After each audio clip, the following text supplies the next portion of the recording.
Good morning students. कल हमने पढ़ा था अवास्तविक विलयन के लिए राउल्ट का नियम। आज हम पढ़ेंगे अवास्तविक विलयन के लिए राउल्ट का नियम। अब इसको देखो, हमने समझा था कि एक हमने लिया था विलयन लिया था, उसमें क्या था ए, और बी के लिया था विलयन। इनके कारण अलग अलग प्रेशर क्रिएट हो रहे थे, पी नॉट ए एक्स। इसके लिए कैसे क्रिएट हुआ था, पी नॉट बी एक्स। ये मैं प्रीवियस क्लास में अच्छे से बता चुका हूँ। अब हमने क्या किया, इसको हमने कैसा कर दिया, ए को अवास्तविक कर दिया। मतलब इस अवास्तविक का मतलब क्या होगा, इसमें भाप नहीं बनेगी। अब भाप बनेगी नहीं तो उसके दौरान प्रेशर क्रिएट कहां से होगा। जब भाप बनी नहीं रही तो वहां पे प्रेशर आने का मतलब ही नहीं है। तो मैं मान लेता हूं जो मेरे पास यहाँ पे विलयन बनाने के बाद में पीए की जो वैल्यू आएगी वो मैं नगण्य मान लेता हूँ। जैसे आपने टोटल क्या पढ़ा था, पी बराबर क्या था, पीए प्लस पीबी। आपने विलयन बनाया तो प्रेशर क्या था उनका, पीए प्लस पीबी। अब हमें पता है कि जो ए है वो कैसा है, अवास्तविक है। विलय कैसा है हमारा, अवास्तविक है। तो उसके दौरान कोई प्रेशर क्रिएट होगा ही नहीं। तो मैं पीए को क्या मान लेता हूँ, नगण्य मान लेता हूँ। ठीक है, तो मेरी पी की वैल्यू किसके बराबर आ जाएगी, केवल पीबी के बराबर आ जाएगी। अब पीबी हमें पता है क्या होता है, P not B into x D. ये कल हमने पीछे प्रीवियस क्लास में डिस्कस किया है। फिर देखिए हमने पढ़ा था X A plus X B equal to 1। अब वहां पे तो हमने दोनों की वैल्यू पुट करके देखी थी, लेकिन हमारे पास तो यहाँ वैल्यू केवल एक्स बी है। तो हम किसकी वैल्यू पुट करेंगे, एक्स बी की। तो कितना आ जाएगा, 1 माइनस एक्स। अब 1 माइनस एक्स रखो यहाँ पे, P not B 1 minus x. फिर आप इसको मल्टीप्लाई करोगे तो पी नॉट बी का तो पी नॉट बी आ जाएगा, एक से गुणा करोगे तो आप। फिर आगे देखिए, आप जैसे इससे गुणा करोगे तो माइनस क्या आएगा, पी नॉट बी एक्स। ये आपके पास क्या आ गया, आपने सॉल्व कर लिया इसको, आपके पास क्या आ गया, टोटल प्रेशर। फिर देखिए आप,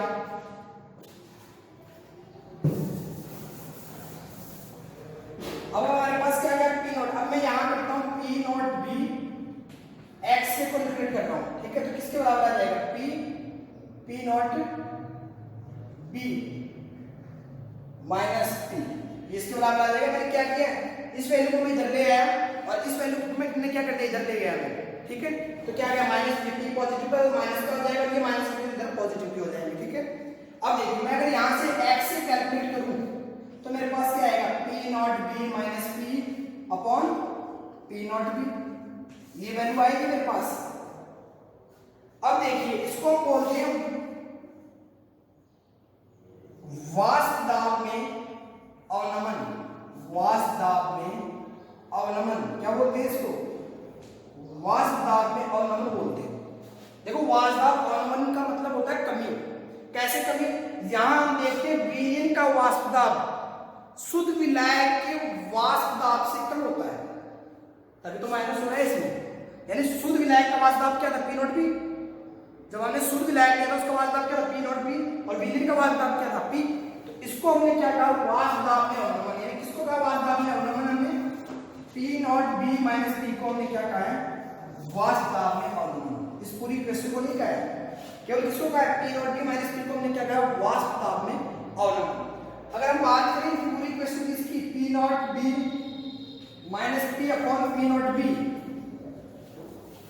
इसको बोलते हैं वाष्प दाब में आपेक्षिक अवनमन।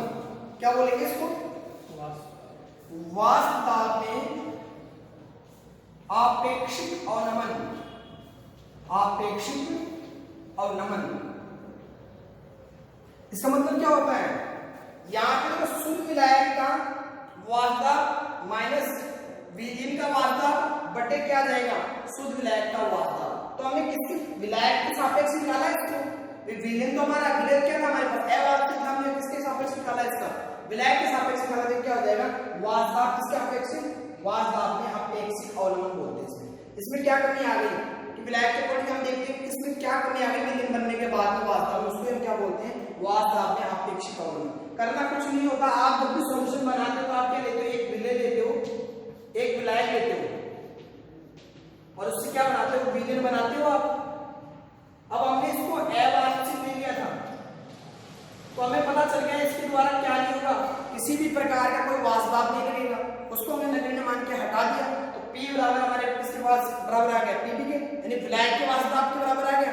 फिर हमने उसकी वैल्यू पुट करके उसकी मोलविन देख ली। भाई जो प्रेशर जो आप जब विलियन बनाओगे तो केवल उसमें क्या बचेंगे, विलायक के मोलविन जो होंगे वही तो प्रेशर डालेंगे उस पे। उसके कारण हमने क्या कैलकुलेट कर लिया, वास्तव कैलकुलेट कर दिया। ये भी किसके लिए राउल्ट का नियम था, अवाष्पित विलयन विलियन के लिए। तो दो इक्वेशन आ गई आपके पास। पहले वाले में तो क्या आई थी आपके पास, एक तो आपके पास ये आ गई P B not minus P upon P not B, और उसमें क्या है थी आपके पास, उसमें आपके पास आपने अलग अलग करा था P A plus P B. इनके मान पर क्या आपने सॉल्व किया था उसको, यहाँ पे भी किसके बराबर आया था, पी बी के। अब ये ध्यान में रखना मैंने पी बी को यहाँ पे विलायक माना है, यदि मैं ए को विलायक माना तो किसके बराबर आता है, पी ए के बराबर आता, फिर हम पी ए की वैल्यू रखते। इस प्रकार आप क्या कर सकते हो, वास्तविक और अवास्तविक विलय के लिए क्या कर सकते हो, राउल्ट का नियम निकाल सकते हो। और हमेशा ध्यान रखने वाली बात है, राउल्ट का जो नियम होता है वो केवल वास्तविक विलय और विलायक के लिए क्या होता है, एप्लीकेबल होता है। किस पे लागू होता है, वो केवल वास्तविक के लिए लागू होता है, ना कि अवास्तविक के लिए। तो कई बुक के अंदर इंग्लिश में हिंदी में हम देखते हैं तो कई बुक में आपको ये नहीं मिलेगा, केवल वास्तविक का मिल जाता है। तो आपको कंफ्यूजन नहीं होता, क्वेश्चन आते हैं दोनों पे। अब हम आगे चलते हैं, आदर्श व अनादर्श विलयन। अगला टॉपिक क्या है हमारा, आदर्श व अनादर्श विलयन।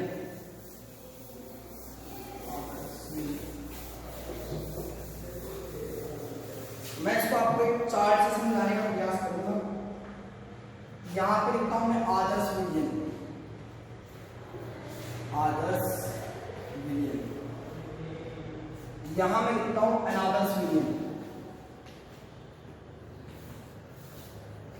अनादर्श विलयन। फिर यहां पे लिखूंगा धनात्मक विचलन,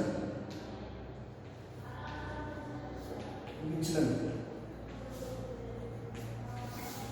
और यहां पे लिखूंगा ऋणात्मक विचलन।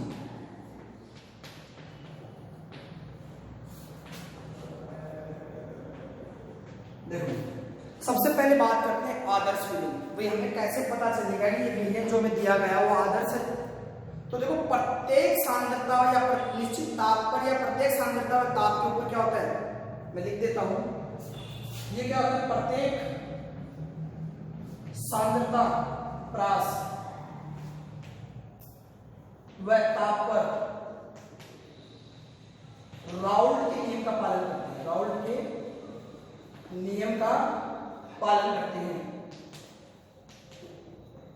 यदि मैं एक शब्द में कहूं जो राउल्ट के नियम का पालन करते हैं वो तो क्या कहलाते हैं, आदर्श विलयन कहलाते हैं। और जो राउल्ट के नियम का पालन नहीं करते हैं वो क्या कहलाते हैं, अनादर्श विलयन कहलाते हैं। ये तो एक पॉइंट आया हमारे पास। फिर देखिए इन्होंने कहा कि अनादर्श जो विलयन होता है वो दो प्रकार के होते हैं।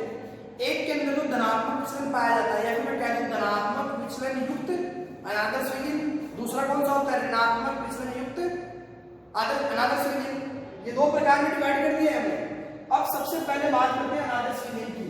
तो इसमें देखो डेल्टा एच जो होता है उसकी वैल्यू क्या आती है, 0। और डेल्टा बी की विक्षिप्ति भी क्या आती है, 0। इसको समझो कैसे, भाई जब भी आप दो विलयन को मिलाते हो तो या तो ठंडा हो जाता है या फिर गर्म हो जाता है। भाई दो लिक्विड को आप आपस में मिलाओगे तो ठंडा होगा या फिर गर्म होगा। तो ठंडा या गर्म होगा तो यानी उसकी जो एंथैल्पी चेंज होती है वो 0 होता है, यानी ना तो वो ठंडा होता है ना ही वो क्या होता है, गर्म होता है। वो जैसे आपने मिलाया तो विलयन का विलयन रहेगा, जैसा था वैसा का वैसा। तो उसकी जो एनर्जी होती है, जो एंथैल्पी होती है, उसमें चेंज क्या आता है, 0 आता है। फिर आपने देखो आपने एक विलयन तो लिया 10 लीटर, दूसरा लिया 10 लीटर, आपने दोनों को मिलाया तो कितना बन गया, 20 लीटर। तो कुछ चेंज हुआ क्या, पहले तो आपके पास 20 थे विलयन मिलाया, दो विलयन लिए थे और 10 20 बनाने के बाद भी क्या बने 20। तो उनका आयतन में क्या नहीं आता है, मिक्सिंग करने के बाद भी कोई परिवर्तन नहीं आता है। जबकि एंट्रोपी जो होती है वो क्या होती है, 0 नहीं होती है। ये पॉइंट इसमें ध्यान रखिएगा। फिर देखिए आपके यहाँ पे जो था क्या, पी नॉट ए एक्स ए, वो किसके इक्वल था, पी के इक्वल होता है, राउल्ट का नियम का पालन करता है। हमने पढ़ा था उसमें पी किसके बराबर आता है, पी नॉट ए और एक्स के बराबर आता है। जबकि पी नॉट बी और एक्स किसके बराबर आता है, पीबी के बराबर आता है। ये हमने किस पे पढ़ा है, राउल्ट के नियम में पढ़ा है। ये राउल्ट के नियम का पालन करता है, क्या आ जाएगा, पी नॉट एक्स किसके बराबर आएगा, ये क्या पी नॉट बी एक्स किसके बराबर आएगा, पीबी के। अब देखिए इसमें एक अन्योन्य क्रिया होती है। देखो अन्योन्य क्रिया का अर्थ समझना बड़ा मुश्किल होता है कि ये अन्योन्य क्रिया सबसे बड़ा कठिन है। तो तो आप इसको याद कैसे रखोगे? देखो एक शब्द में ध्यान रखना, अनन्य क्रिया का मतलब होता है आकर्षण। आकर्षण सभी जानते हैं आकर्षण क्या होता है। देखिए इसमें इन्होंने कहा कि ए और ए यानी विलय विलय के बीच का जो आकर्षण बल होता है यदि वो बराबर है किसके, विलायक और विलायक के आकर्षण बल के, तो फिर जो विलयन बनेगा उसमें विलय विलायक के बीच का जो आकर्षण बल होगा वो भी क्या होगा, बराबर होगा। अब आप सोचो यहाँ से बोल टूटा तो ये क्या करेगा, कुछ एनर्जी निकाल देगा। यहाँ से बोल टूटा तो कुछ एनर्जी निकाल देगा। अब ये वापस बोल बनाएगा तो उतनी एनर्जी तो लेगा, क्योंकि इन दोनों के बीच का क्या बराबर थे दोनों एनर्जी लेवल के, ये उतनी लेगा। जबकि मैं बात करता हूँ उसकी धनात्मक विचलन की, नाम से स्पष्ट कैसी होगी, धनात्मक होगी।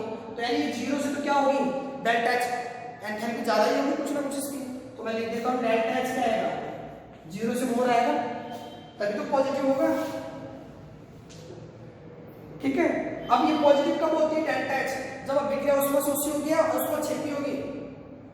भाई जब एनर्जी बढ़ेगी, एनर्जी कब बढ़ती है, जब हम उसमें देते हैं और वो उसमें को लेगा कब, जब उसमें शोषी अभिक्रिया होगी तो कैसी हो जाएगी, उष्मा शोषी, उष्मा शोषी। फिर डेल्टा बी विकसित की अगर हम बात करें तो वो भी क्या आएगा, जीरो से ज्यादा आएगा। वहां क्या था, जीरो के इक्वल था। अब देखिए अगर आपने ले ली 2 मिलियन 10 मीटर के 20, तो 20 की जगह कितना बनेगा, 22। ऐसा कुछ रेयर कैसे होता है, क्योंकि वहां पे हो गया तो कुछ और प्रोजेक्ट आ जाता है या फिर रिएक्शन कर जाते हैं कुछ भी होता है। जब विलियन को आप मिलाते हो तो आयतन क्या हो जाता है, बढ़ जाता है इसके अंदर। जबकि तीसरे पॉइंट इसमें भी बात करूं तो डेल्टा एच क्या आएगा, नेगेटिव, और डेल्टा बी क्या आ जाएगा, नेगेटिव। नाम से स्पष्ट धनात्मक ऋणात्मक याद रखने का सिंपल तरीका है। तो इसमें विक्रिया कैसे होगी, उष्मा क्षति, इसकी एनर्जी में कब कमी आएगी, जब ये उष्मा को क्या कर देगा, बाहर निकाल देगा, तभी तो इसमें एनर्जी कमी आएगी और इसका आयतन क्या हो जाता है, कम हो जाता है। कब, जब आप मिक्सिंग करते हैं तब। अब आगे वो पॉइंट देखिए आपने देखा ना ये पी नोट ए और एक्स किसके बराबर था, पी ए के। इन्होंने क्या कहा, यहाँ पे सब चीज कैसा विचलन आ रहा है, धनात्मक विचलन शो कर रहे हैं। तो क्या आ जाएगा, जो पी जो होता है वो ज्यादा होता है किससे, पी नॉट ए एक्स से। पी नॉट जो पी बी होता है वो क्या होता है, पी नॉट बी और एक्स बी से ज्यादा होगा।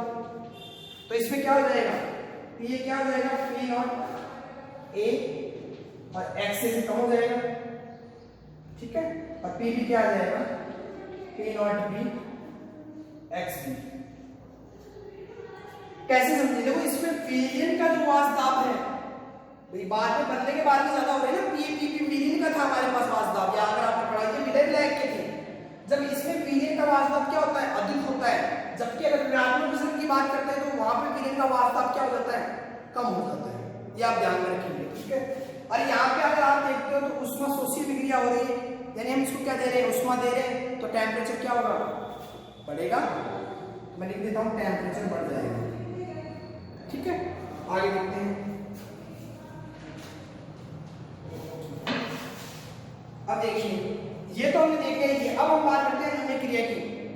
अब अनन्य क्रिया में देखिए आप क्या होता है, जो आपके जो ए बी था ये वाला विलयन के अंदर जो अनन्य क्रिया थी, अब आपने देखा ये दोनों अगर आपस में क्या नहीं है, बराबर नहीं है, तो देखो एक तो बनेगा ए बी, एक होता है ए और दूसरा क्या होगा, बी। अब ये बताइए इनके बीच का आकर्षण बल इनकी तुलना में क्या होगा, क्योंकि विचलन कैसा शो हो रहा है, धनात्मक शो हो रहा है। धनात्मक कब शो होगा के अंदर, जब ए और बी क्या हो जाएंगे हमारे पास, ए और बी कम हो जाएंगे। क्यों, अगर आकर्षण बल ज्यादा होगा तो ये क्या करेगा, नीचे की तरफ जाएगा, खींचेगा उसको। अगर आकर्षण बल कम हो जाएगा तो क्या होंगे, दूर जाएंगे, तो विचलन क्या होगा, बढ़ेगा। आयतन भी क्या होगा, फैलेगा, तभी तो बढ़ेगा ना। तो इसमें क्या आ जाएगा, ए और बी क्या आ जाएगा, कम आ जाएगा। किससे, ए से। तो मैं क्या कह सकता हूँ, विलय विलय के आकर्षण बल या फिर विलायक विलायक के बीच का आकर्षण बल क्या होता है, विलयन के विलय और विलायक के आकर्षण बल से ज्यादा होता है। जबकि इसमें क्या हो जाएगा, ए बी क्या हो जाएगा, कम हो जाएगा। किससे, ए या बी से। तो आपने कितने पॉइंट कर दिए, देखो 1 2 3, ये मैंने एक्स्ट्रा बताया आपको 4, 4 पॉइंट आपने कर दिए। अब आप आगे चलते हैं, एग्जाम्पल से तरफ चलते हैं। उदाहरण देखो, याद रखने का तरीका बताऊंगा, उदाहरण को कैसे याद रखेंगे आप।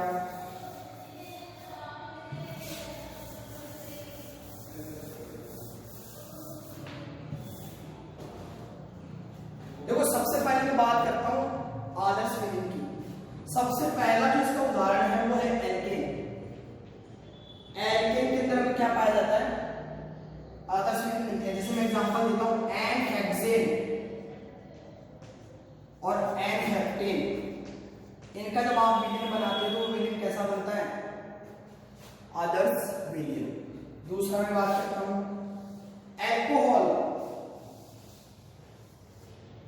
एल्कोहल में देखिए आप मैथेनॉल, मैथेनॉल प्लस एथेनॉल, कोई भी एल्कोहल को मिला दिया आप लोग क्या बना रहे हैं, आपके पास आदर्श विलीन बना रहे हैं। फिर मैं बात करता हूं एल्किल हैलाइड की। एल्किल हैलाइड की इसकी बात कर रहा हूं मैं, एल्किल हैलाइड। देखो एल्किल हैलाइड का आपको फॉर्मूला बता देता हूं, जिंदगी में याद रखना है आपको, RH होता है, ठीक है। 1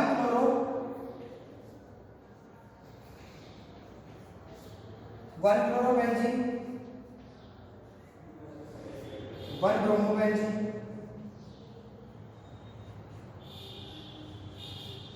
कंफ्यूज मत होना।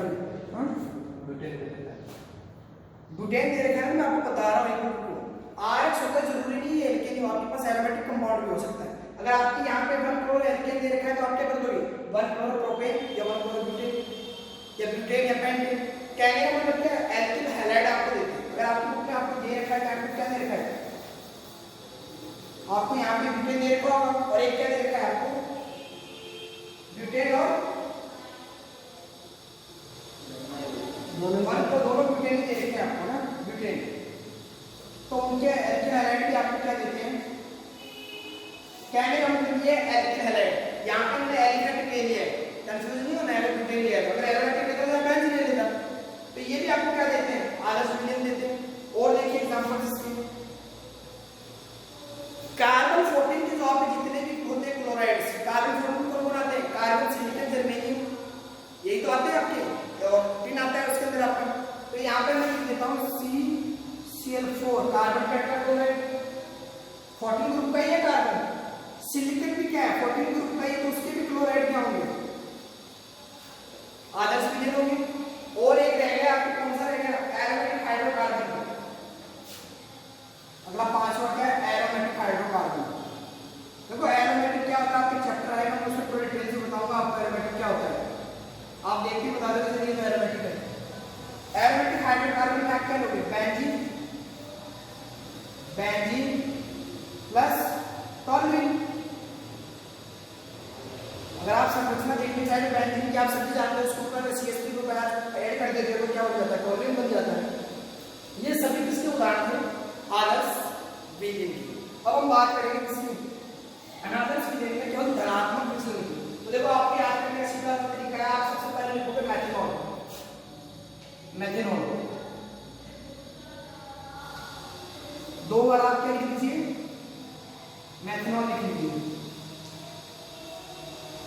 एक बार आप पानी ऐड कीजिए, वाटर, और एक बार आप क्या कीजिए, कार्बन टेट्राक्लोराइड ऐड कर दोगे। फिर देखिए आप, फिर आप 2 बार क्या लिखेंगे, एथेनॉल, क्या लिखेंगे, एथेनॉल। याद करने का तरीका बता रहा हूं, साथ साथ में आपको अनादर्श विलीन, धनात्मक विचलन, अनादर्श विलीन का एथेनॉल।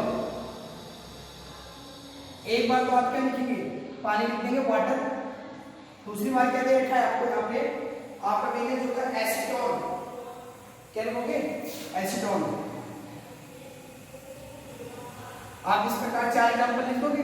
फिर 5वें में क्या करना है आपको, ये एसीटोन यहां लिखोगे, acetone plus carbon disulphide CH2, carbon disulphide. इस प्रकार आप धनात्मक विचलन के क्या कर लोगे, एग्जाम्पल याद रखोगे। करना कुछ नहीं, 2 बार मैथेनॉल, 2 बार एथेनॉल, फिर एक बार CCl4, एक बार पानी, एक बार एसीटोन, एक बार पानी। ये ध्यान रखना है आपको। और याद रखने का सिंपल और तरीका बता देता हूँ। एसीटोन में आपको पता है C ग्रुप से क्या जुड़े रहते हैं, एसीटोन का फॉर्मूला ये तो होता है CH3 C++O3, ये तो होता है, इसमें 2 कार्बन जुड़े हैं। और एथेनॉल में भी हम जानते हैं 2 कार्बन होते हैं, ठीक है।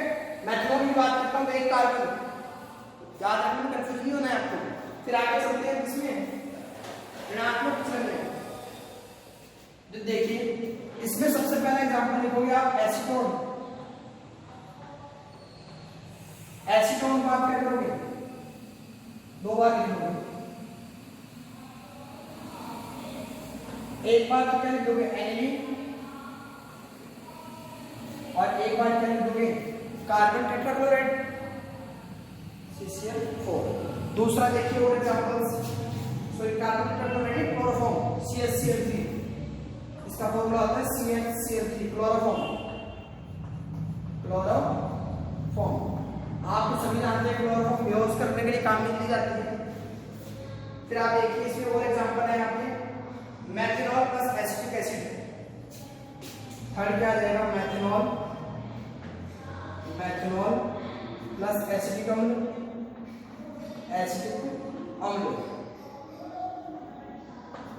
चौथा क्या आ जाएगा benzene plus chloroform CHCl3। Last आपका जो एग्जांपल आता है वो क्या आएगा water HCl H2O plus HCl। और एक एग्जांपल अगर आपको दे रखा हो तो HNO3 और H2 क्या आ जाएगा H2O और HNO3। ये एग्जांपल है किसके ऋणात्मक विचलन युक्त अनादर्श विलयन की। अनादर्श विलयन का एक चीज बता देता हूं, वहां पे Pa Pb क्या थे बराबर थे। यहां मैं कह देता हूं Pa जो होता है आपके वो P0A और XA के बराबर नहीं होता है अनादर्श विलयन में, और Pb भी क्या नहीं होता है P0B और XB के बराबर नहीं होता है। क्योंकि राउल्ट का नियम पालन करते हैं तब ये किसके बराबर होते हैं, इनके बराबर होते हैं। विलयन का वार्ता विलय विलय के वार्ता के बराबर होता है। तो यहाँ पे ऐसा नहीं होता है, वो क्या कहलाते हैं अनादर्श विलयन कहलाते हैं। राउल्ट के नियम का पालन नहीं करते। ये दो प्रकार के होते हैं धनात्मक विचलन ऋणात्मक विचलन। आपको एग्जांपल दे दी, इनको याद करने का मैं तरीका बता दिया। अब मैं आपको एक ग्राफ से इसको रिप्रेजेंट करूंगा, डिफरेंस आपको अच्छे समझ में आएगा कैसे ग्राफ बनाते हैं।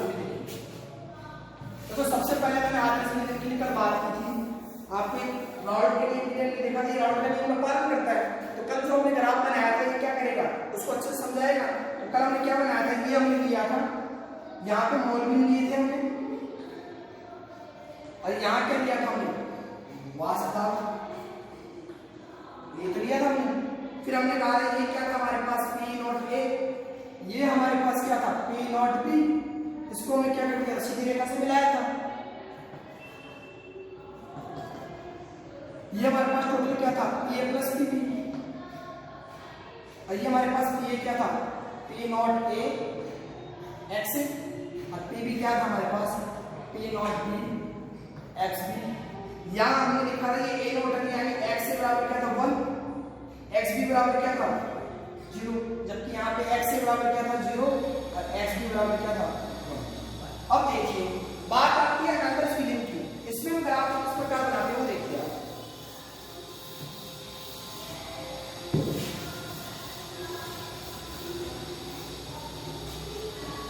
वही करेंगे आप यहाँ पे भी, यहाँ आप क्या लेंगे वाष्प दाब लेंगे, वाष्प दाब, और यहाँ पे क्या लेंगे मोलविन लेंगे, मोलविन। वही आप यहाँ कर दोगे x से बराबर 1 XB बराबर 0, वहां क्या कर दोगे x से बराबर 0 और XB बराबर 1 कर दोगे। तो अब देखिए कल आपने जो ग्राफ लिया था ऐसा था आपके पास। अगर आपको ऐसा ग्राफ मिलता है तीनों सीधी लाइनें मिलती है, वो तो क्या था आपके पास आदर्श विलयन था जिसमें आपको तीन सीधी लाइनें मिल रही थी। अब हम देखते हैं यहाँ में धनात्मक विचलन शो होता है कैसे, यदि मान लो आप टेम्परेचर बढ़ाओगे तो क्या होगा उनका वाष्प भी क्या हो जाएगा बढ़ेगा, तो वाष्प ज्यादा मात्रा में बनेगा वाष्प भी बढ़ेगा। तो यहाँ पे धनात्मक विचलन तभी तो शो हो रहा है।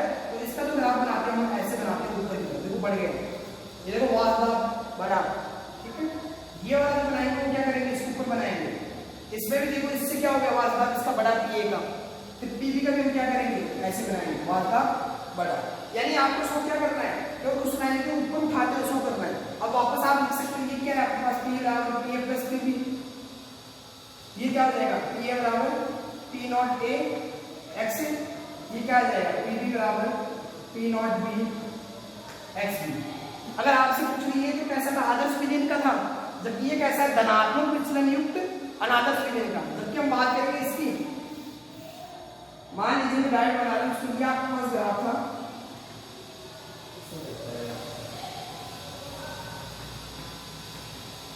ये था आपके पास आदर्श विलयन, इसमें नीचे की तरफ आ जाएगा।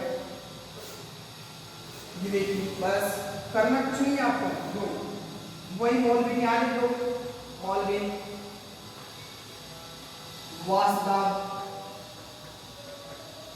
वही आपकी यहाँ लिख दोगे, आप ये लिख दोगे, आप ये लिख दोगे P not A X A, क्या लिख दोगे P P not B X B, और बी इसके बराबर आ जाएगा पी प्लस पी।